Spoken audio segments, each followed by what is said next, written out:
তো শ্ৰদ্ধাৰ অসমবাসী ৰাইজ, তো মই পিঠিয়া অসম। তো বহুত দিন মোৰ কাম এটাত আহিলোঁ, মানে সেই বিলেৱা কাম। কথাটো হৈছে ছিজনটো নাই এতিয়া আমাৰ চলিয়ে বিৰাট জ্বালা আছে। চিহৰ খাব পইচা নাই, এই বিয়া পাতি তাতে এতিয়া কাম নহ'লে চলিব নোৱাৰে। তিৰি খেদে ৰাতিপুৱাই পুৱাই এই গাঁৱত হাজিৰা কৰিবি, পইচাকেইটা মাৰা যায়।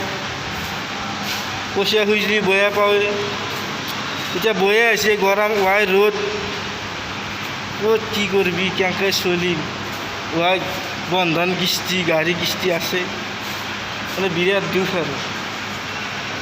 তেতিয়াহ'লে আমাৰ দৰে চলি কেনেকৈ চলিম, বয়া হৈছে আৰু।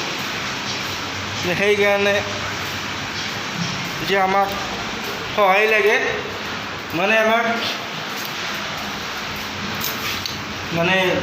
ঘৰত কাম থাকিলে অল অসমত যাম।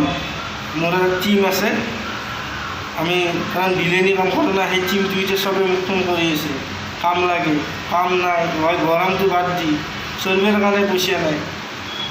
তো কাৰোবাৰ যদি হাজিৰা কৰিব লগা আছে তো মোৰ লগত যোগাযোগ কৰিব, আমি যাম, চব কাম কৰিম।